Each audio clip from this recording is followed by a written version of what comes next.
Hey everybody, it's Miranda here from the Swirly Do's Education Design team, and I've got a tutorial to share with you guys today.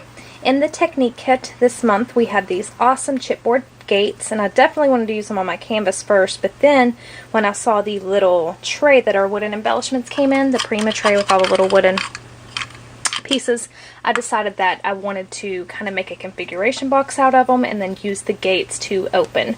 So what I'm going to do is I got some hinges from my stash, some little baby hinges that will fit it, and I'm going to have to cut the gate down a little bit because I want it to fit perfectly on there.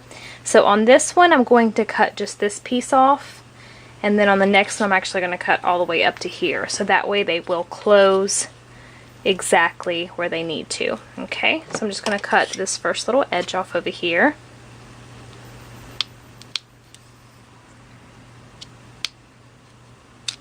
Okay, so you can't even tell it was on there. And then let me double check one more time just to make sure that that's where I need to cut this one at. Yep, so I'm going to cut this one all the way up to this second piece of the ladder, or piece of the gate, sorry y'all. So I'm just going to cut it down as straight as I can.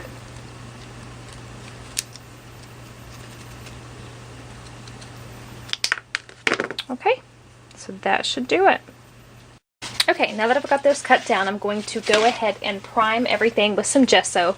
I'm going to prime my little configuration box back here and my gates, just using some gesso from a previous Swirly Do's kit.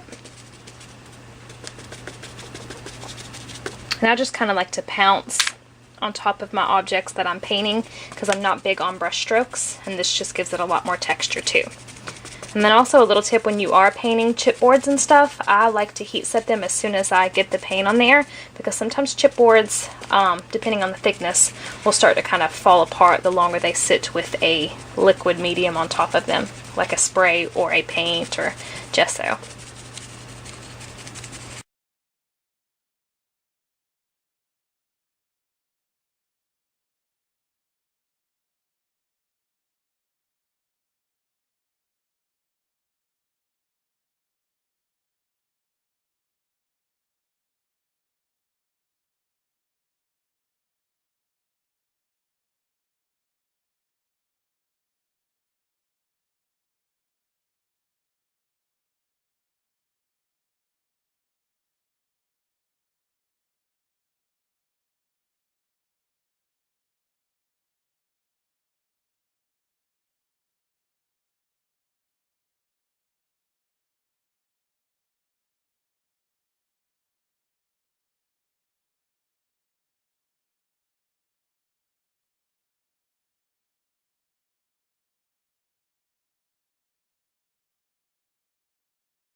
Okay, I've got all my pieces gessoed, and of course you'll need to do both sides because it's going to be opening up, so they will both be showing. And then I just gessoed the entire tray just to kind of whitewash it. And of course we're going to cut strips of paper to go in there. But I'm going to go in with a couple of my shimmer sprays and just kind of spray in there to get some color going on instead of having it be all white.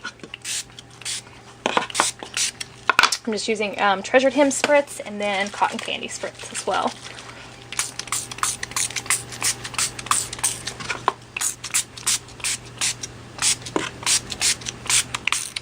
Okay, and I'm going to do the same thing to my gates.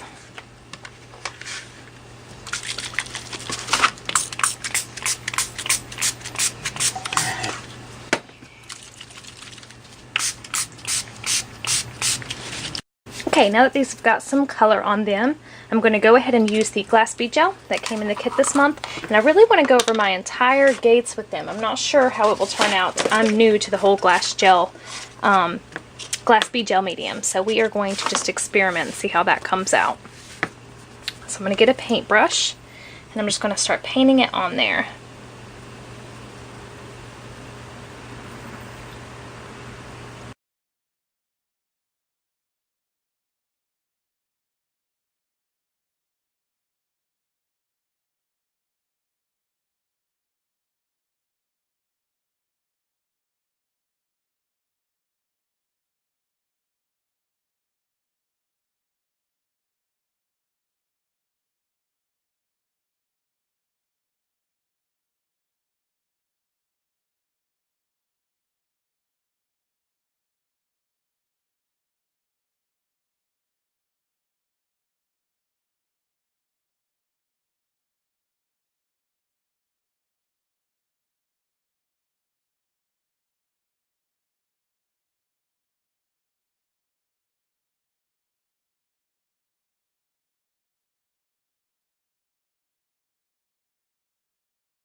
Okay, while I'm waiting on the glass bead gel to dry, I'm going to go ahead and start cutting my sheets of paper for my configuration tray.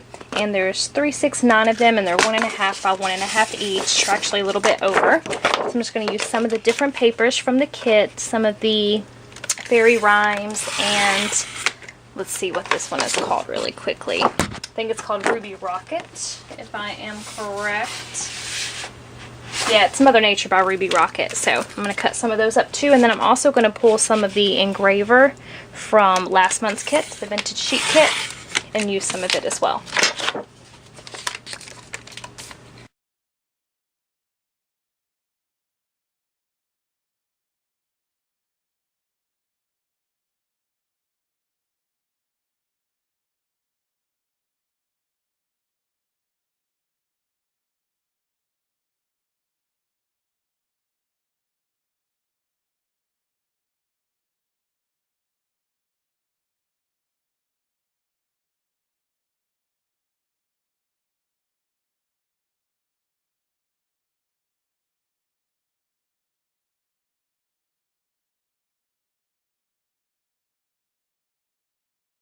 Okay, I've got my strips in there pretty much how I want them to go.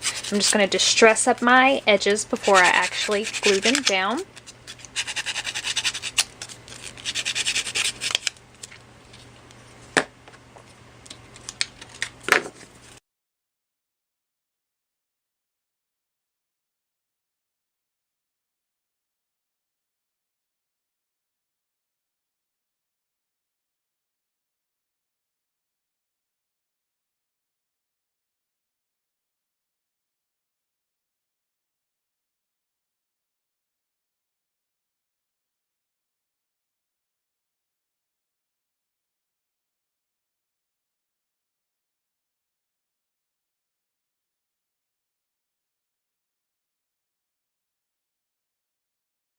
Okay, the glass bead gel is almost dry, and you can see what an amazing texture it gives. If my camera will focus really quickly, it's just very, very pretty, crystallized, just gorgeous. I'm going to use some frayed burlap and just go around my chipboard piece just to kind of distress the edges and define them a little bit.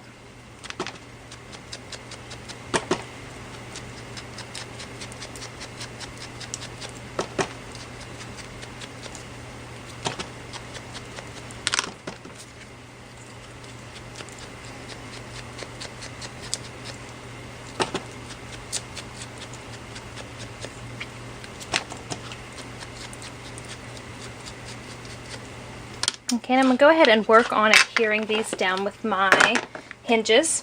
And what I'm going to do is I'm just going to use E6000, let me grab it, to adhere this down. It's very strong, and I know if I use this they're not going to go anywhere. So I'm going to adhere these on the bottom instead of in the middle because they have something to really grab onto down here. So let me get them situated. Figure out how the hinge is going to open up. Okay.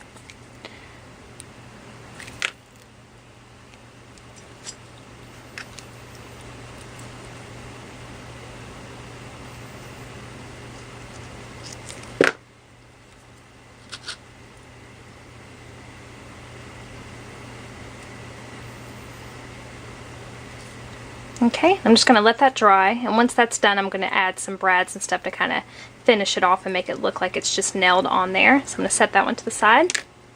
Just make sure it's pushed on there really tight. And then I'm going to do the other one.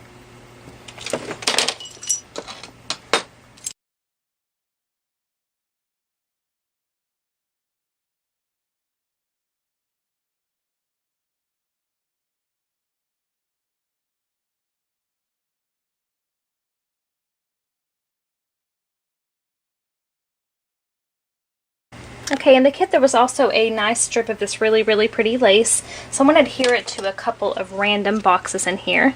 It takes about 2 of the pieces. Okay. I think I'll do one up here and then one over here.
Okay, now I'm going to attach my gates on here.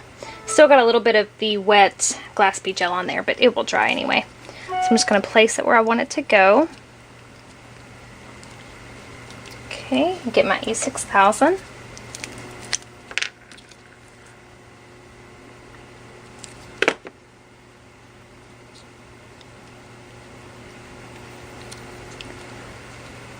Make sure it's lined up really well.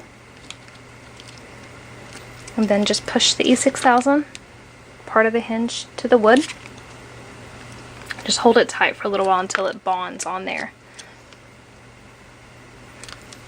Okay, and then the same thing with the other one.